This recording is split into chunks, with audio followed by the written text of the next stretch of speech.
So, Dean, Sydney and Melbourne rivalry's been ongoing for a long time, but what's different about this year's Kings? What makes them tougher this year than recent years?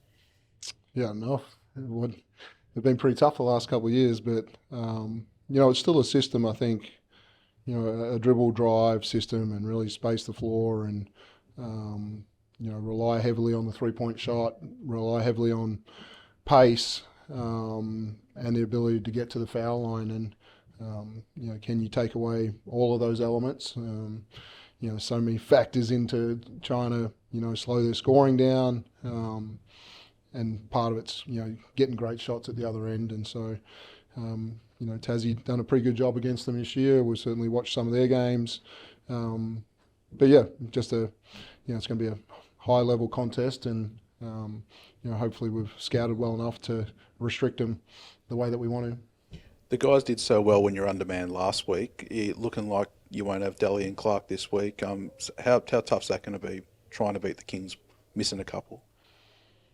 Delhi to start with, just a high level defender, and Adams is a tough cover, and making sure that you've got support for Shea to continue to guard him, and Flynn Cameron had a really good game the other day, and we've got to make sure we get more from him again in that defensive area. Ian's been a good defender as well, but they're a team that if you can move the basketball well, you can find some effective 3-point shots, and hopefully the other guys can step up in that area where Ian's been magnificent for us shooting the basketball. With the rivalry, how has it grown in the time you've been here? It seems like it's always been at a high level, but how has it come along, that rivalry between Kings and United? Yeah, in my time here, is obviously the Casper changing clubs was a big part of that rivalry. Really stepping up, and even before that, Bogut kind of being a Melbourne guy and us chatting to him and him playing for Sydney and stuff like that. So I think those two personnel ones have been big, and then Paul Smith wants to ramp it up a little bit at different times, but we've been two quality basketball teams that are trying to win championships, and recently they've won the last two, and that certainly gives me an edge to say this is a team that we've got to be able to find a way to win against. And it wasn't too long ago that both clubs were sort of in the middle ground in the league, and it's probably the rivalry seems to have come up at the same time as both clubs have shot up in achievements and talent and professionalism. Yeah, I think they're the best rivalries, right? And when you get two states that whatever sport they're playing, they don't really like each other and want to beat each other, and and then when you've got two teams that are battling for titles or championships, not that we've played in any of those in recent times, but the challenge for both of us to get there and meet in the final one day would be great. Dean, pretty hot session out there. Was there any more to it because of the challenge on the weekend? I know you sort of talked about setting this weekend as a bit of a marker against the two-time champions. I think we just, with some experience out with Ian and Delhi out, just wanted to make sure that, Flynn Cameron and Kyle Bowen and some of these younger guys to just not be happy with themselves right now that we've got this big contest coming up with our home fans, and leading into the FIBA window. I just wanted to make sure that we were on point with the detail that we need to get ready for this contest. What does your lineup look like now with Travers coming back in and still having those other two boys out?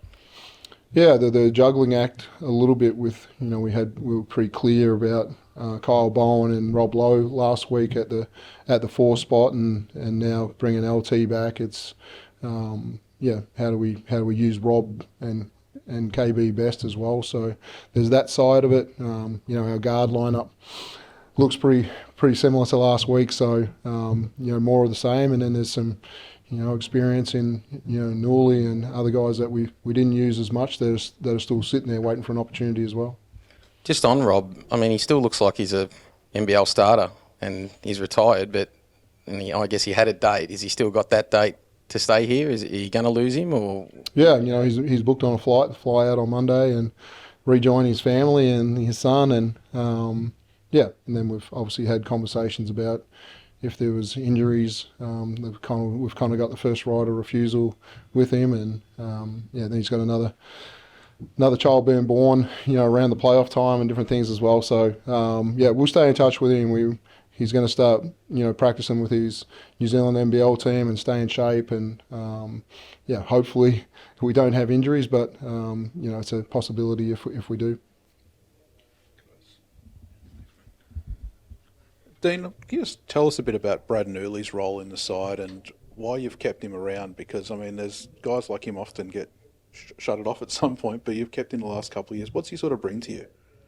Yeah, his roles changed from previous years, and we kind of told him that there's going to be opportunities through the year, but moved him more to a leadership mentoring role, and that hasn't been his role a lot of his career, and for him to have the one more opportunity to win a championship and encourage others and support others, and when his opportunity comes, just to be absolutely ready. And I thought it was a good thing for him playing NBL 1 in the off season to just keep going and keep himself in shape. And with a lot of our leaders away at the World Cup, I thought he did a magnificent job through the pre-season, and now it continues to change a little bit. And at the 3-4, we've had a couple of little injuries, but mostly it's been down the other end and at the big end as well. So there'll be some opportunities for him throughout the year where he's going to play a massive part on the floor.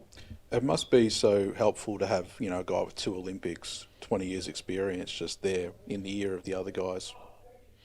Yeah, it's kind of this a little bit of a transition year for him about not playing so much, and just how he can celebrate the success and what we're doing and hold others to account, and being a good mental place himself about just striving for a championship and whatever he can do to win. So he's been doing a good job.